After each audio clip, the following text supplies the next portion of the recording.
특별 새벽 기도 이제 3주째 며칠 남지 않았습니다. 오늘 수요일 저녁에도 저희들 주님 앞에 나왔습니다. 힘차게 나와 하나님의 말씀을 듣고 특별히 저희들 교회 지도자가 되는 귀한 성도님들 아버지 하나님 말씀을 들으며 정말 율법과 은혜, 율법과 복음이 어떤 것인지 우리가 어떻게 구약의 율법들을 생각하며 그것들을 지키며 또 오늘 어떻게 우리가 하나님 앞에 우리의 삶을 드리고 하나님의 구원 계획이 무엇인지 확실히 깨닫고 돌아가는 복된 시간 되도록 하나님 역사하여 주옵소서. 주님 감사합니다. 오늘 이 시간 성령께서 처음부터까지 주장하여 주시고 부족한 종의 말씀 입술을 주장하여 주시고 영에서 영으로 교통되는 말씀 확실히 깨달아지는 귀한 말씀 되도록 은혜 베풀어 주옵소서. 우리 구주 예수 그리스도 이름으로 기도하옵나이다. 아멘. 할렐루야. 오늘 이 말씀은 정말 너무 중요한 말씀입니다. 우리 성도님들이 다 들어야 되는데 이 말씀을 몇 번을 증거해도 들으면 또 헷갈리고 그러는 말씀이에요. 이 율법의 완성, 예수님 구약에 주신 율법은 뭐고, 그리고 예수님이 오셔서 십자가를 지고 우리의 죄를 사하신 것은 뭐냐, 왜 하나님은 구약 백성에게는 율법을 주시고 신약 시대에는 그리스도를 주셨는가. 오늘날 신약 시대에 사는 우리 백성들은 구약의 율법을 지켜야 되느냐 말아야 되느냐, 구약의 율법에 얽매여 살아야 되느냐, 아니면 자유로운 가운데 율법을 지켜야 되느냐, 아니면 율법 이상의 것을 해야 되느냐, 이런 모든 내용에 이거를 확실히 알고 있어야 돼요. 할렐루야. 제가 볼 때는 여기 딱 나온 성도님들만 확실히 알고 있으면 다른 모든 사람들에게 다 설명을 해줄 수 있을 것 같습니다. 할렐루야. 오늘 말씀 우리 마태복음 산상보훈을 묵상하는 가운데 마태복음 5장 17절에서 22절까지 20절까지 말씀입니다. 넉절인데 우리 다 같이 한 목소리로 같이 읽겠습니다. 내가 율법이나 선지자를 폐하러 온 줄로 생각하지 말라. 폐하러 온 것이 아니요 완전하게 하려 함이라. 진실로 너에게 이르노니 천지가 없어지기 전에는 율법의 1.1획도 결코 없어지지 아니하고 다 이루리라. 그러므로 누구든지 이 계명 중에 지극히 작은 것 하나라도 버리고 또 그같이 사람을 가르치는 자는 천국에서 지극히 작다 일컬음을 받을 것이요 누구든지 이를 행하며 가르치는 자는 천국에서 크다 일컬음을 받으리라. 내가 너에게 이르노니 너의 의가 서기관과 바리새인보다 더 낫지 못하면 결코 천국에 들어가지 못하리라. 자, 이 말씀 때문에 지금 인터넷에서 보면은 유튜브에 그런 게 많이 올라갑니다. 신약 시대에 11조를 드려야 됩니까 말아야 됩니까? 어떤 목사님은 드려야 된다. 오늘 주님 말씀하시지 않느냐, 이 계명 중에 지극히 작은 거 하나라도 버리고 그같이 사람을 가르치는 자는 천국에서 지극히 작다 일컬음을 받을 것이요 천국에 들어가긴 들어가는데 그거 아주 그냥 형편없다. 그리고 내가 너에게 이르노니 너의 의가 서기관과 바리새인보다 더 낫지 못하면 결코 천국에 들어가지 못하리라. 어휴, 이거 뭐야, 천국에 들어가지 못한다 그랬어. 바리새인과 서기관보다 더 의가 높아야 된다 이렇게 말씀하셨단 말이에요. 그래서 어떤 분들은 11조를 내야 된다. 어떤 분들은 신약시대에 그건 구약의 율법이고 예수님께서 율법을 폐한다고 하셨는데 구약의 율법은 더 이상 우리에게 정해지는 것이 아니다. 그래서 11조를 안 내도 된다 이렇게 가르칩니다. 한번 투표를 해보겠습니다. 신약시대에도 11조를 내야 된다 라고 생각하면 오른손을 들어 표해 주시기 바랍니다. 하나, 둘, 셋, 넷, 다섯, 여섯, 일곱, 8명, 9명. 신약시대에는 11조를 내지 않아도 된다 이렇게 생각하시는 분 있으면 할렐루야. 그러면 기권 투표에다가 9대 0으로 11조를 내야 되는 것으로 통과되었습니다. 제가 어제 그저께 회의를 갔다 와가지고 다들 이렇게 신앙들이 좋아서 11조를 내야 된다 생각하는데, 자, 이게 11조 물론 내야죠. 11조를 내라고 성경에서 말씀하셨고 예수님도 그렇게 말씀하셨고, 그런데 우리 한국교회가 이제 그동안에 가르쳤던 게 뭐냐면, 교회에 나오면 믿음의 사람, 정말 교회에 등록교인이 되면 두 가지는 딱 지켜야 된다. 첫째는 주일 성수, 둘째는 11조 이렇게 가르쳤단 말이에요. 그러니까 성도들이 어떻게 했냐면 난 주일 성수하고 11조 해. 그러니까 나는 뭐 천국 가는 건 물론이고 나는 정말 좋은 교인이냐 이렇게 생각하게 되었다는 것이에요. 그게 마치 뭐와 같으냐면 뒤에 우리 나옵니다만 바리새인들이 다 하나님 앞에 시장 앞에서 손을 들고 사람들에게 대해 기도하는 모습을 보이려고 막 기도하면서 하나님, 또 성전에 가서 기도하는데 저 뒤에 세리가 앉아가지고 뒤에 앉아 있는데 하나님, 나는 저 세리와 같지 않음을 감사드립니다. 나는 앞에 11조 꼬박꼬박 바치고 내가 한 주일에 2번씩 금식하고 나는 정말 탁 이렇게 합니다. 이렇게 기도하는 것과 비슷한, 바리새인들과 비슷한 그런 신앙자가 되었다. 그런데 사실 성경 말씀 보면 예수님의 은혜를 깨닫고 나면 11조 정도가 아니라 주일 성수 정도가 아니라 주일날도 나오고 수요일날도 나오고 새벽에도 나오고 또 11조뿐만 아니라 10에 2조도 드리고 성경금 드리고 건축금 드리고 다 드려도 주님 앞에 아깝지 않은 그런 신앙으로 우리가 서게 된다. 이거를 사람들이 알아야 되는 거죠. 11조라는 것을 지키냐 안 지키냐. 지켜야 됩니까? 이렇게 물어보면 저는 안 지켜도 됩니다. 11조 안 하셔도 돼요. 당신의 신앙이 아직 주님을 아는 게 그 정도밖에 안 된다면 안 해도 돼요. 어린아이가 와서 엄마, 내가 엄마 생일날 꼭 선물해야 돼? 내가 엄마한테 선물해야 아들이야? 선물하는 게 법이야? 이렇게 따지면 엄마가 뭐라 그러겠어요? 안 해도 돼. 그래도 내가 너를 사랑하지. 그렇게 말하죠. 안 해도 됩니까? 안 해도 돼. 그런데 안 하면 안 돼. 이거 시작부터 헷갈리게 여러분 만들어서 죄송합니다. 오늘 말씀을 보면서 구약의 율법이 뭐고 신약시대의 복음이 뭐고 우리가 어떻게 신앙생활을 하는 것을 오늘 말씀 가운데 확실히 깨달으셔야 돼요. 율법은 뭐냐 하면 하나님이 주신 법이에요. 하나님이 주신 법일 뿐만 아니라 이것은 하나님이 주신 언약이기도 해요. 언약이라는 건 약속이잖아요. 그러니까 법만 그냥 던져주신 것이 아니고 이 법을 너희가 잘 지키면 너희는 내 백성이 되고 내가 너희를 축복하고 나는 너희 하나님이 되어 너희를 축복하고 이 법을 내가 지키지 못하면 이 법을 내가 잘 못 지키면 너희는 버림을 받고 저주를 받고 망할 것이다. 하나님 이렇게 출애굽기 20장에 약속을 하셨어요. 그래서 이스라엘 백성들이 다 19장에 보면은 그 말씀을 받아서 아멘 아멘 하고 다 하나님 앞에 경배하고 그 약속을 받아들인단 말이에요. 그리고 출애굽기 20장에 십계명을 주십니다. 너 외에 나 여호와의 다른 신을 내게 두지 말지니라. 너를 위하여 새긴 우상을 만들지 말지니라. 하나님의 이름 망령되게 끊지 말라. 안식을 지키되 거룩하게 하면서 십계명을 하나님 주신단 말이에요. 그러니까 이것은 법일 뿐만 아니라 약속이에요. 여러분, 약속. 법이라고 하는 것은 법이라는 것을 지키냐 안 지키냐 이거와 관계가 있죠. 내가 예를 들어서 60kg로 돼 있는데 내가 80kg로 갔어. 가니까 막 판사가 화납니까?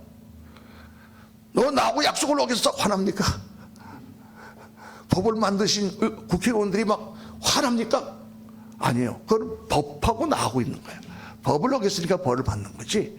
그런데 누구랑 나하고 약속을 했어요. 목사님하고 나하고 약속을 했어. 이건 절대 60kg로 안 가기로 약속했는데 60kg 넘어 80kg로 갔어. 그럼 뭐야? 너 왜 나 약속을 안 지켜? 관계 가운데 문제가 생기는 거죠. 이해가 되시면 아멘. 이게 안 되시면 그래도 아멘. 이게 법이라는 거하고 약속이라는 건 달라요. 법이라는 것은 그냥 공공하게 이렇게 법이라는 것이 있어서 그 규율을 따라서 하는 것이지만은 약속이라는 것은 사람과 사람 사이에, 인격과 인격 사이에, 하나님과 나 사이에 약속이란 말이에요. 그러니까 이 법은, 율법은 법일 뿐만 아니라 약속이라는 사실을 잊어버리면 안 됩니다. 그럼 이스라엘 백성이 어디서 실패했느냐? 실패는 첫째는 이 법을 다 지키지도 못했고, 왜냐하면 하나님의 법은 완전하고 하나님의 법은 너무나 지엄하기 때문에 우리가 지킬 수가 없어. 우리 같은 죄인이 도저히 그 법을 따라갈 수가 없어요. 여러분 중에 법 다 지키고 사시는 분 있습니까? 대한민국 헌법하고 형법, 상법, 민법 다 지키고 살아가시는 분 없어요. 안 걸릴 따름이지. 이러저러 조금씩 다 우리가 어기면서 살아가는데 안 걸릴 따름이지 우리가 다 지킬 수 없는 거야. 그걸 다 알아. 경찰도 그렇게 다 안 잡는 거지. 그렇죠. 웬만한 건 봐주고 이러는 거죠. 그러니까 첫째는 우리가 죄인이기 때문에 그 하나님의 온전한 법을 완전하게 지킬 수 없다는 것이고, 두 번째는 이것이 언약이기 때문에 하나님과 나 사이의 관계 가운데 그 법을 지키려고 노력하고 하나님을 존중하기 때문에 내가 그 법을 따르려고 노력해야 되는데, 요 사람들은 하나님과의 관계를 잊어버리고 모양만 지키려고 했단 말이에요. 법조문 했지 않습니까? 아버지한테 가서 탁 선물을 던져놓고 생일날 선물하지 않았어요? 그렇게 하면은 이게 됩니까? 선물을 했지, 법은 지켰지. 그래 아버지와의 관계는 없잖아. 왜? 마음이 없으니까. 마음이 없으니까. 그러니까 예수님이 말씀하신 거예요. 율법을 정말 하나님께 주신 것은 너에게 법을 줄 뿐만 아니라 언약을 주신 거기 때문에 하나님의 심정을 깨달아서 마음으로 내가 그 율법을 섬겨야 되는데, 너희들은 이 법만 보고 요 조문만 지키려고 하니까 겉모양으로만 율법을 지켰다. 겉모양으로, 마음은 없는데. 속은 회칠한 무덤이야. 속에는 송장 썩는 냄새가 나는데 겉으로는 회칠을 해서 번드르르하게 그렇게 너희들이 신앙생활을 했다. 그게 누구냐? 바리새인들이다가 말이죠. 그러니까 예수님이 오셔서 율법을 확장하신 거예요. 너네가 마음으로만 간음해도 이미 간음죄를 범한 거야. 법이라고 하는 조문은 안 범했을지 모르지만 너희 마음속에 이미 그런 마음이 있었다면 하나님과 너의 관계 가운데 너희가 죄인인 것이 드러날 수밖에 없다. 이렇게 주님이 말씀한 거예요. 그러니까 이 유대인들, 바리새인들은 굉장히 기분이 나빴어요. 아니 그렇게 율법을 지킨다면 이 세상의 율법을 지킬 수 있는 자가 누가 있냐? 마음으로라도 간음하지 않고, 마음으로라도 미워하지 않고, 마음으로 사람들을 정죄하고 살인하지 않은 사람이 어디냐? 그러니까 이건 이단이다 하고 예수님을 십자가에 달려 죽인 것입니다.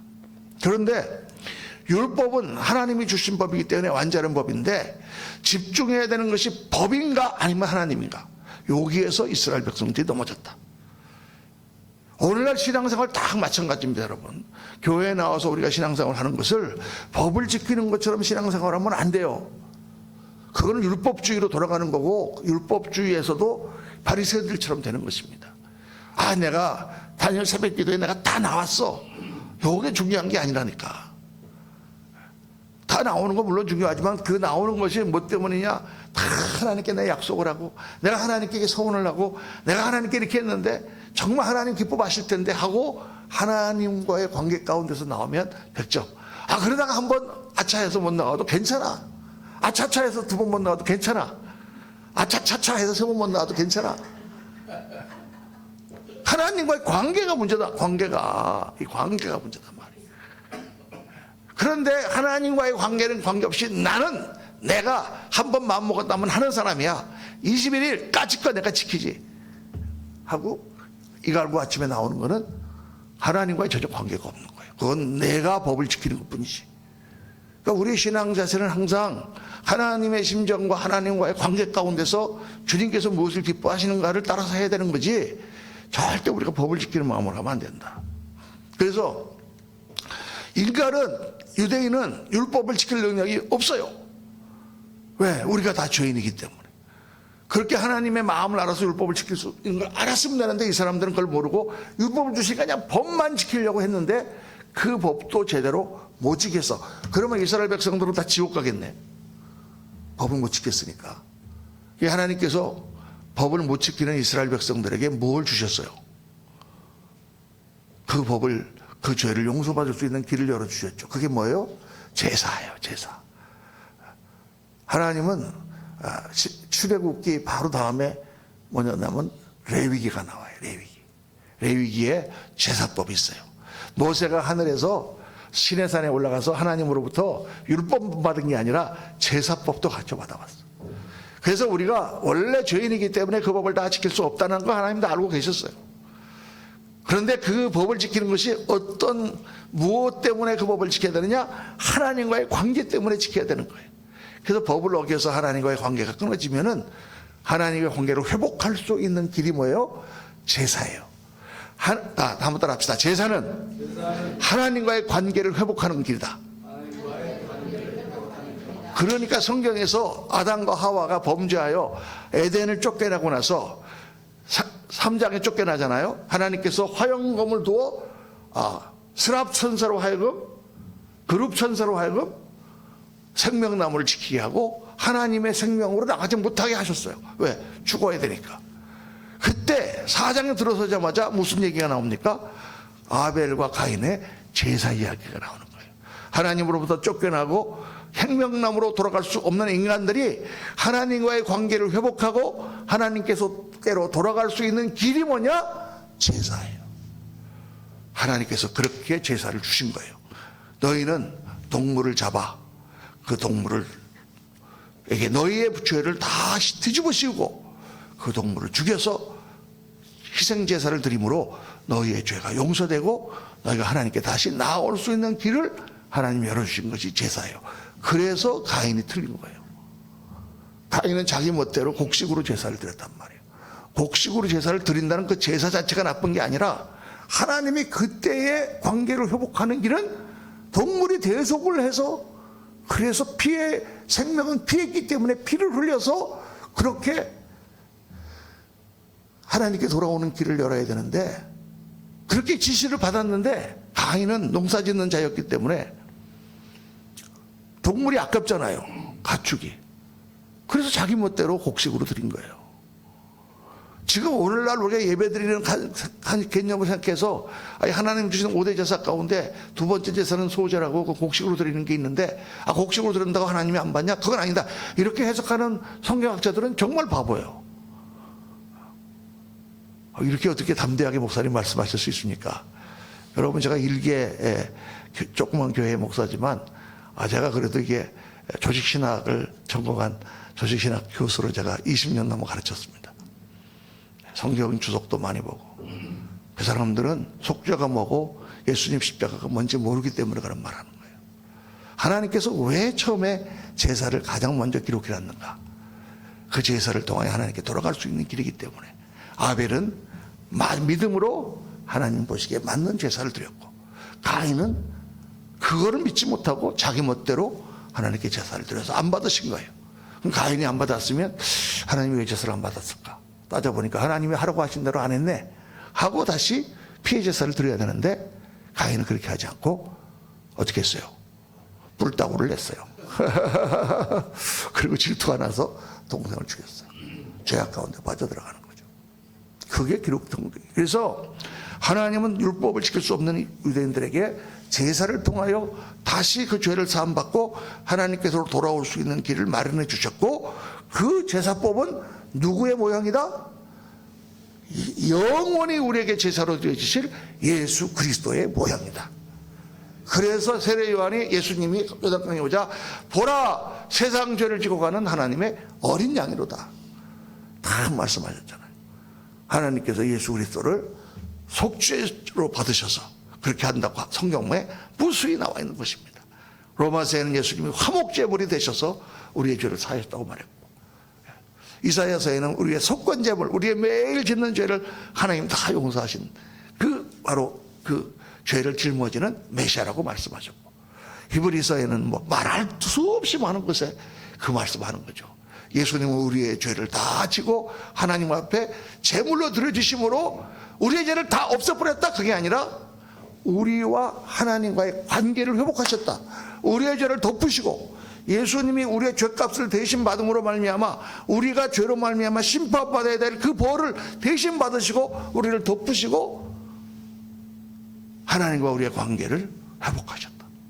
이거 뭐하고 똑같았냐면요, 그냥 제가 어렸을 때 뭘 크게 잘못했어 했다고 칩시다. 이거는 실화가 아니고, 뭘 잘못했어, 아버지가 그냥 화가 나갖고 내가 들어오니까 이놈의 새끼하고 몽둥이를 갖고 가서 막 때리려고 그러니까 엄마가 와서 그냥 끌어안으면서 차라리 나를 때려 그러니까 막 그 위에다 등짝에다가 막 대고 엄마를 막 후들게 패고, 그 엄마가 하고 막 이렇게 쓰러지니까 너무 심했나 싶어가지고 다음부터는 그러지 마.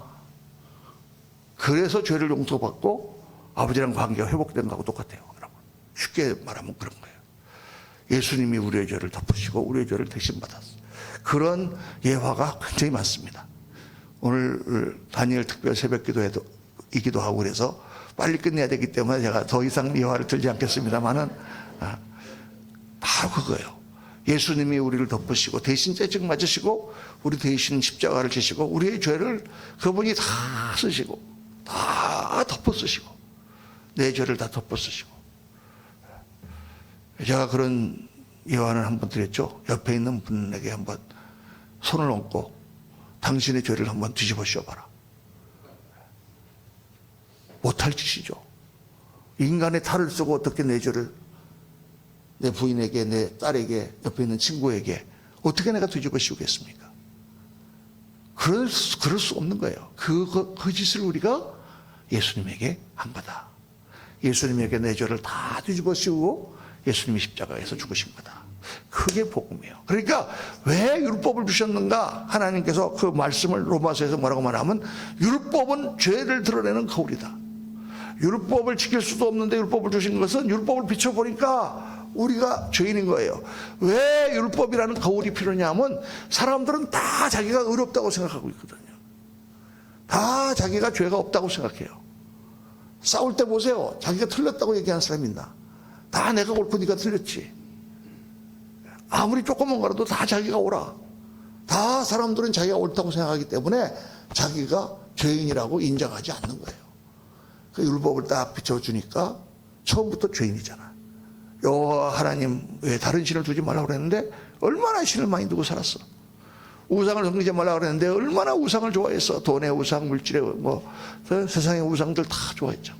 하나님의 이름을 막 다 처음부터 걸리는 거예요. 그러니까 로마서 3장 20절 다 같이 한번 읽습니다. 그러므로 율법의 행위로 그의 앞에 의롭다 하심을 얻을 육체가 없나니 율법으로는 죄를 깨달음이라. 죄를 깨닫도록 하나님께서 비춰주시는 거울이었다. 그래서 율법 앞에 인간은 절망일 수밖에 없는 거예요. 근데 하나님의 계획은 이 율법을 통하여 우리가 죄를 깨달으면 그 죄를 이제 율법에 원래 주신 목적이 법이기도 하고 언약이라고 그랬잖아요. 하나님과의 관계인데 그 관계가 잘 안 되면 또 제사를 통해서 하나님과 관계가 회복되는 것인데 그 구원 계획을 하나님 완성시키기 위해서 율법을 먼저 주시고 이스라엘 백성들에게 율법을 주심으로 그것을 보이고 난 다음 예수 그리스도를 통해서 우리를 구원하시는 정말 하나님이 천사도 알기를 원했지만 몰랐던 그 비밀을 감추어 뒀다가 하나님께서 다 터뜨리신 거다. 이렇게 성경은 말씀하고 있습니다.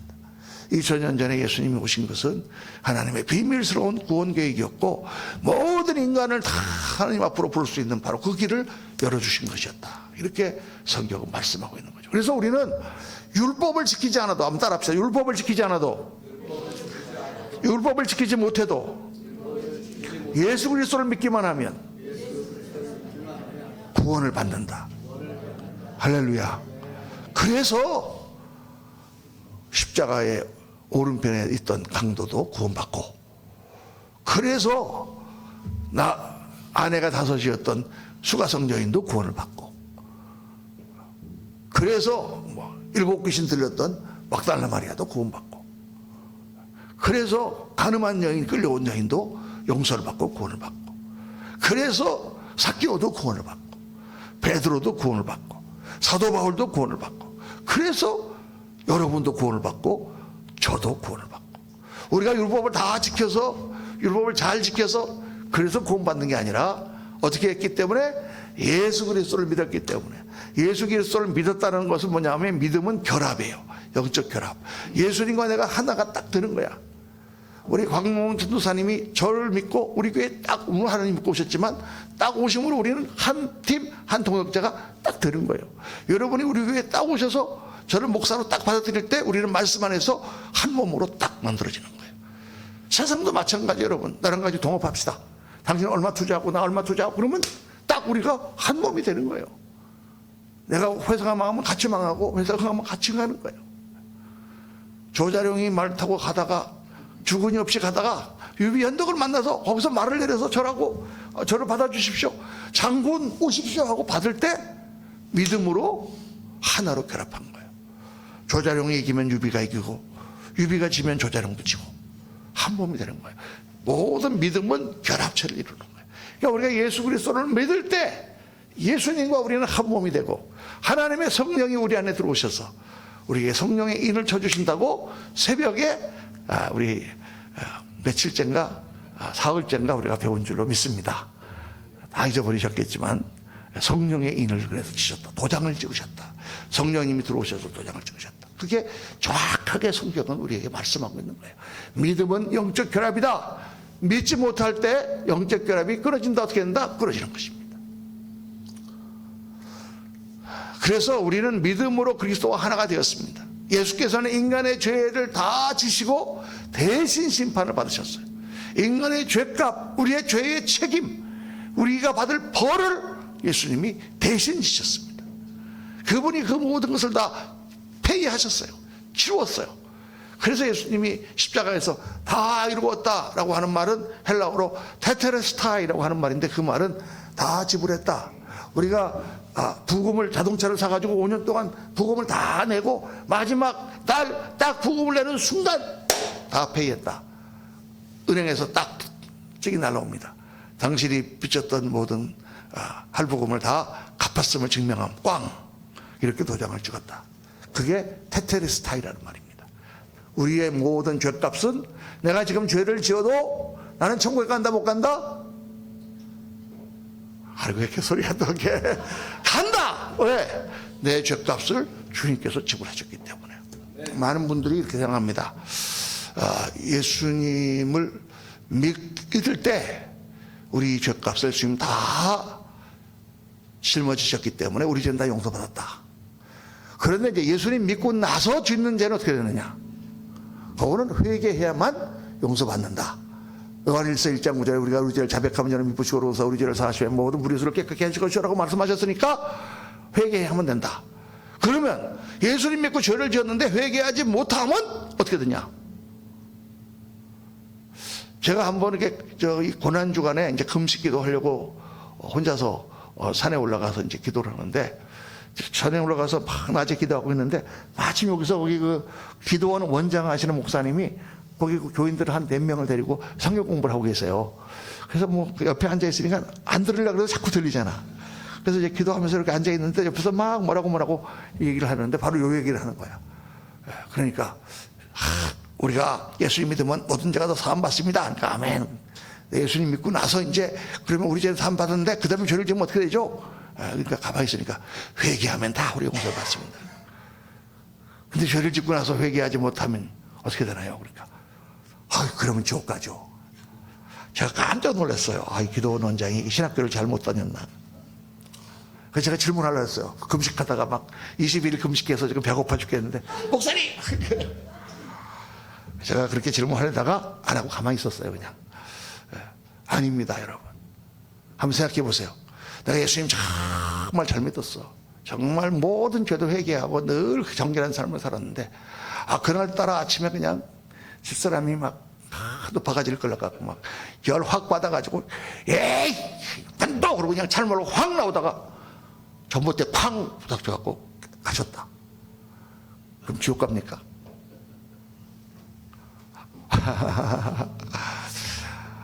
회개하려고 그래 가서 회개하려고 있었는데, 내가 그냥 그러고 있었는데 아침 나절에 하려고 그랬는데 12시에 하려고 그랬는데 11시에 꽝 사고고 나서 죽었다. 그러면 지옥 갑니까? 아니죠. 잘못. 성경에 보면 예수님께서 영단번에 우리의 죄를, 과거의 죄와 현재의 죄와 미래의 죄를 다 용서하셨다 그랬어요. 믿으시길 주의 이름으로 축원합니다. 요 말씀 들으면서도 가우뚱하시는 분이 있는데, 그렇게 믿으세요. 내 말이 맞으니까. 그러면 목사님, 그러면 예수 믿고 나서 죄를 지어도 괜찮겠네요? 예수 믿고 나서 죄를 지어도 괜찮아요. 천국 가는 문제 해결. 그러니까 구원파가 나온단 말이에요. 구원파가. 예수를 믿고서 죄를 져도 괜찮아. 회개 안 해도 괜찮아. 그런데 예수 믿고 나서 죄를 지으면 어떻게 되느냐? 어떻게 된다 그랬어요? 주님과의 관계가 흐려진다 그랬어요. 구원까지 가는 거는 내가 모르겠어. 근데 성경에 보면 마지막 때가 되면 배도하는 자가 있을 거라 그랬거든요. 지금 우리는 장로교적인 신학으로 딱 한 번 구하다면 다 영원히 구원받는다라고 이렇게 믿어요. 그런데 청년 때 막 예수 믿고 구원받고 막 랄랄라 방언도 하고 그랬던 친구가 어떻게 이제 청년 지나고 나서 세상에 살다 보니까 예수도 안 믿게 되고, 그러다 보니까 법정 스님이 하는 말에 그게 돼가지고 이 사람이 또 은퇴하고 나서 절에 들어가서 중이 됐어. 만약 그랬다면, 그러니까 정말 그랬나 그러지. 만약 그랬다면 이 사람은 구원받을까 안 받을까요? 궁금하시죠? 저도 몰라요. 그런데 제가 성경을 보면 못 받았어. 왜? 그 그때 믿었는 게 진짜 믿었는지 안 믿었는지를 어떻게 알아? 저는 개런티를 못해요. 그때 믿은 게 진짜 믿음인가? 아니면 괜히 기분상 그렇게 한 거야? 당신이 믿었다는 증거가 뭐야? 그때 예수님을 영접했다는 증거가 뭐야? 이렇게 물어보면 그 증거는 지금도 당신이 예수님을 믿고 있느냐? 이게 증거예요. 옛날에 말이에요. 결혼하기 전에 우리 집사람을 내가 사랑했어. 근데 지금은 그냥 꼴도 보기 싫어. 그래도 사랑하는 겁니까? 안 하는 겁니까? 아니 옛날에 30년 전에 사랑했는데 지금 사랑하는 거야 안 하는 거예요? 아니 지금 30년 전에 사랑했다니까. 그럼 30년 전에 그 사랑은 진짜야 가짜예요? 가짜야. 왜? 사랑 한 번 했으면 끝까지 해야지. 사랑했다가 변심했다 그러면 그게 진짜 사랑이에요? 아침에 사랑해 그랬다가 저녁에는 아니야 그랬다가 아침에 사랑해 그랬다가 그 사랑이야 그게? 아니잖아 그러면. 그러면 그때 사랑이 진짜 사랑이었던 것은 어떻게 알 수 있습니까? 지금도 사랑하느냐? 여러분 이거 잘 생각하셔야 돼요. 예, 믿음은 수학이 아니에요. 논리적이지만 수학이 아니라고. 주님이 내가 죽었을 때 하나님께서 나를 받아주실 때 여러분 그 천국에 내가 들어가 주님 품에 안길 때 나는 믿음이 있는가?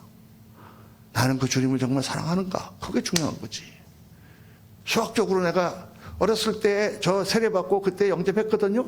그러고 나서 한 번도 교회 안 다녔어요. 그래서 나는 구원 받을 거예요. 이렇게 우리가 어떻게 얘기할 수 있겠어요? 그런 논리로 우리가 예수를 믿을 수가 없는 거지.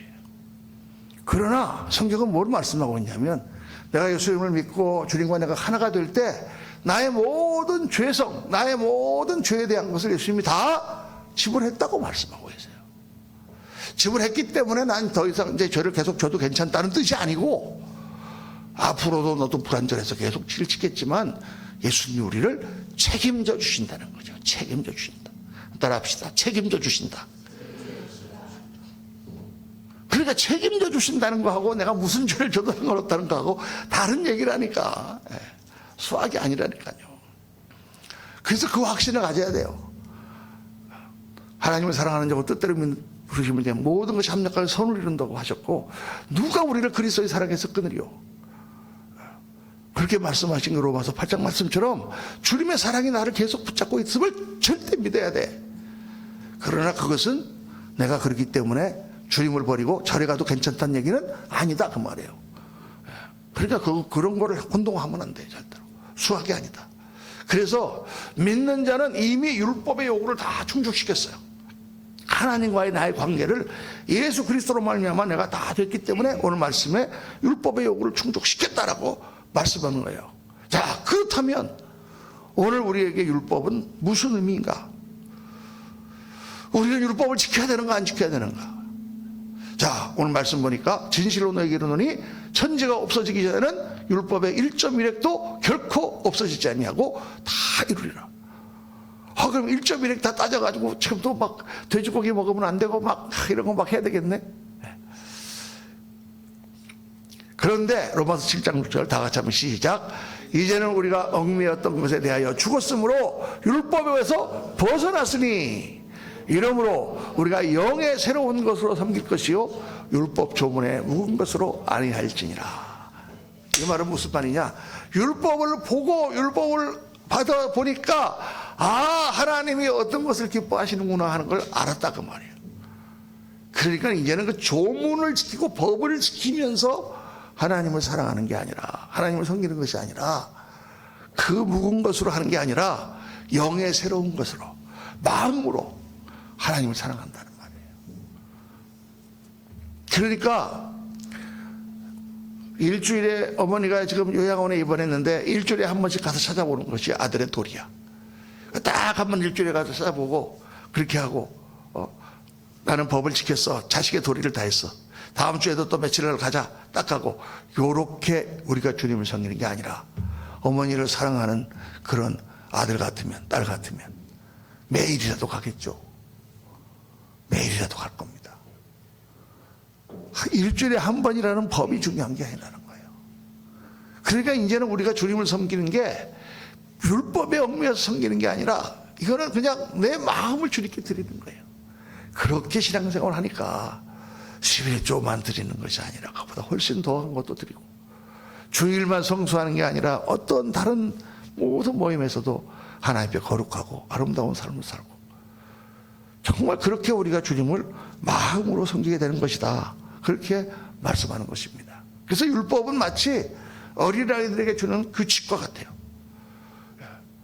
너 이거 먹지 마, 너 저거 하지 마, 이거 하면 안 돼, 몇 시 되면 자야 돼, 딱딱딱딱 이렇게 규칙을 주는 것과 같은 그런 것이지만은, 어른은 규칙에 자유합니다. 이제는 그거 지키지 않아도 돼. 어렸을 때처럼 몇 시에 자라고 그래갔다고 탁 그 시간에 들어가서 막 불 끄고 막 잠이 안 오는데 이럴 필요가 없어. 그러나 더 큰 책임을 우리는 입니다. 자유한 가운데 더 큰 책임이 있잖아요. 어른들은 다 선택해야 되고 그 가운데서 더 아름다운 삶을 살아야 되는 거예요. 그래서 주님께서 말씀하시는 것입니다. 그러므로 누구든지 이 계명 중에 지극히 작은 거 하나라도 버리고 또 그같이 사람을 가르치는 자는 천국에서 지극히 작다 일컬음을 받을 것이며. 자, 그래서 모양으로 지키는 법으로는 하나님 나라를 절대 우리가 이룰 수가 없습니다. 모양으로 지키는 법으로는 하나님 나라를 이룰 수 없어요. 법을 지키는 것 자체는 하나님 나라를 만들 수가 없어요. 법은 오늘 아침에도 말씀을 드렸지만, 법은 뭐예요? 질서를 잡는 거예요. 법은 질서를 잡기 위해서 있는 거지 하나님 나라를 이루기 위해서 있는 건 아니야. 부부지간에 법만 지켜. 우리는 남편은 남편의 의무를 다하고 아내는 아내의 의무를 다하고 끝. 더 이상 요구하지 마. 나는 내가 할 일을 다 했어. 당신은 당신 할 일만 해. 그렇게 삽시다 우리. 그럼 거기 천국이 이루어집니까? 냉랭하죠. 아버지가 딱 난 너한테 줄 거 다 줬다. 너 모자라면 네가 알아서 해. 다시는 와서 손 벌리지 마. 이게 아버지와 사랑의 관계가 아니잖아요. 그렇죠? 그러니까 법만 지키는 것은 의무지 그것은 하나님 나라를 이루지 못한다. 그런데 율법은 의무가 아니라 자원하는 심령이 자원하는 거. 내가 지켜야 되기 때문에 지키는 것이 아니라, 해야 되기 때문에 하는 것이 아니라. 제가 우리 한번 정양님 자매님 나와서 찬양한 것 갖고 제가 예화를 들었잖아요. 그렇죠? 해야 되기 때문에 하는 게 아니라, 여기 아무도 없네 하면 내가 나가서 섬기는 거다 그 말이에요. 그렇게 우리가 주님을 섬기는 거예요. 그게 아주 좋은 작은 일이지만 아주 좋은 얘기 때문에 제가 이렇게 예를 든 것입니다. 율법은 강제가 아니라 믿음과 사랑의 섬김이에요. 강제가 어디 있어요? 젊은 총각이 어떤 처자를 만나서 사랑하는데 한 달에 한 번씩 만나는 법을 지키기 위해서 그렇게 강제로 데이트합니까? 아니잖아요. 아침에도 만나고 저녁에도 만나고 그게 바쁜데도 만나고 그렇게 하는 거죠. 그게 우리가 주님을 섬기는 새로운 법이다. 하나님을 사랑하여 깊은 마음으로 거룩한 삶을 추구하는 사람에게는 뭘까요? 법 따위는 문제가 아니다. 할렐루야. 이게 율법과 복음을 정확하게 설명하는 것입니다. 하나님의 의는 그렇구나. 하나님의 법은 바로 그렇구나. 나는 그 법을 지키려고 애쓰지만 그 법은 내가 그 법을 요구를 만족시켜 줄 수가 없구나. 나는 죄인일 수밖에 없구나. 그런데 예수님이 오셔서 내 죄값을 다 치러줬으니 나는 율법을 안 지켜도 예수님을 믿으니까 하늘나라 가는구나. 맞구나. 그런데 그렇게 나를 위하여 십자가에 죽으신 주님을 사랑하고 주님을 믿고 보니까 그분이 나를 위하여 생명을 주시고 그 고통 가운데 나의 죄를 다 담당하시고 오늘도 나를 붙들고 계시는데 내가 그 주를 위하여 나의 삶을 드리는 데는 뭐라고? 법 따위가 문제가 아니다 그 말이에요. 법이 문제가 아닌 거죠. 법으로 사는 사회는 메마르고 부모가 자식에게 법으로 하는 그런 가정은 너무 아주 관계가 그렇잖아요. 그러나 사랑으로 하기 때문에 천국이 이루어지는 거예요. 그래서 율법을 지켜야 됩니까? 안 지켜야 됩니까? 이런 말하는 것조차 질문이 되지가 않아. 그거는 마치 아버지에게 아침마다 아침밥을 차려드려야 됩니까? 말아야 됩니까? 라고 물어보는 거하고 똑같아. 우리가 정말 그렇게 주님을 살아고 섬기는 것이 은혜 안의 삶이다. 이거를 주님께서 율법을 확장하셨을 뿐만 아니라 율법을 완성하신 거예요. 우리는 율법을 뛰어넘어 거룩한 삶을 살고, 율법을 뛰어넘어 주님을 섬기고, 율법을 뛰어넘어 하나님을 예배하고, 그런 삶을 사는 사람들입니다. 오늘 말씀을 통해서 내가 율법 가운데 있지 아니하고 그리스도의 복음 가운데, 은혜 가운데 있는 것이 얼마나 감사한가. 오늘 나와 같은 자를 사랑하시고 나의 삶을 받기 원하시는 주님, 그 주님과의 정말 끈끈하고도 가까운 관계 가운데서 여러분 마음껏 주를 섬기고 하나님 주시는 그 은혜와 축복을 마음껏 받아 누리시는 저와 여러분 되시기를 예수님 이름으로 축원합니다. 이 시간에 우리 말씀을 묵상하시면서 한번 같이 통성으로 기도하겠습니다. 오늘 율법과 복음의 관계를 확실히 알았습니다. 잊어버리지 않게 하시고, 정말 그렇습니다. 주님, 저희가 11조를 안 내도 지옥 가는 것은 아니지만은 11조 내는 정도가 아니라 정말 주님 앞에 나의 삶을 드리고 나의 청춘을 드리고 나의 모든 것을 드릴 수 있는 그런 사랑으로 주님을 섬기는 것입니다. 주님, 우리의 마음을 그렇게 받아주옵소서. 시간에 주여 한번 부르짖고 통성으로 기도합니다. 주여, 할렐루야. 아버지 하나님, 오늘 저희들 말씀이 주님께 달아지게 하시고, 아버지 하나님, 우리가 주를 섬기는 모든 것이 정말 아버지 하나님 의무에 의해서 강제적으로 복을 지키기 위하여 하는 것이 아니라 우리의 마음에서 우러나온 섬김이며 우리의 마음에서 우러나오는 사랑이며 우리의 마음으로 주님 앞에 드리는 그러한 헌신인 것을 주님 앞에 고백합니다. 아버지 하나님, 우리가 그렇게 주를 섬기기 원합니다. 이것을 해야 되냐 안 해야 되냐 그렇게 따지는 그러한 삶이 아니라 주님 안에서 누리고 주님 안에서 베풀며 주님 안에서 우리의 삶을 절제하고 주님 안에서 우리의 삶을 거룩하고 아름답게 만드는 그러한 신앙자로 섬길 수 있도록 하나님 도와주시고 역사하여 주시기를 원합니다. 율법을 안 죽고 자유하지만 그렇다고 율법이 끝난 것이 아니라 율법보다 더 2배, 3배, 아버지 10배로 하나님을 기쁘시게 하는 그러한 저희들 주님께 도와주시고, 아버지 하나님 동안 주님께서 하신 말씀대로 아버지 하나님 정말 여름 볼 추수철에 얼음 냉수 같은 그런 성도로 주님을 기쁘시게 하는 그런 사람들이 될 수 있도록 하나님 도와주시고 역사하여 주옵소서. 할렐루야. 아버지 하나님, 법이 우리를 주관하지 않도록 도와주옵소서. 율법을 따라서 신앙생활하는 그러한 아버지 하나님 저희들 되지 않도록 아버지 하나님 정말 우리의 뜨거운 마음으로 주님을 사랑하며 섬기는 되는 되도록 하나님 역사하여 주옵소서. 은혜 베풀어 주옵소서. 할렐루야. 아버지 하나님, 저희는 오늘 저녁 주님 앞에 나와서 너무나 중요한 말씀을 나누었습니다. 말씀을 확실히 깨달을 수 있도록 도와주시고, 아버지 하나님, 율법이라는 것 자체가 하나님과 우리의 하나님 주신 법일 뿐만 아니라 하나님과 그 백성 사이에 세운 언약이며, 그 법을 어기는 것은 법을 어길 뿐만 아니라 하나님과의 관계를 파괴하는 것이었음을 저를 다시 한번 깨닫습니다. 아버지 하나님, 바로 그 관계를 회복하기 위하여 예수께서 오셔서 율법의 모든 요구를 충족시키시고 우리가 받아야 할 모든 죄값을 대신 받으시고 대신 치르시고 우리가 받아야 할 벌을 대신 받으심으로 저희가 율법으로부터 자유한 자가 되고 예수를 믿음으로 말미암아 하나님과의 관계가 회복되고 천국을 가는 큰 축복을 얻었습니다. 이제 우리가 주님을 섬기는 것은 율법에 얽매이는 것이 아니라 나를 위하여 자기 몸을 버리신 하나님의 아들을 믿는 믿음 안에서 저희들이 살아가며 정말 주님 말씀하신 대로 나를 부인하고 십자가를 지고 주님을 따라가는 그러한 하나님의 종들, 정말 우리의 마음으로 성심껏 주님을 섬기며 나에 있는 것을 다 주님 앞에 드려도 아깝지 않은 그러한 참된 제자들이 되도록 저희를 붙들어 주시기를 간절히 빌고 원합니다.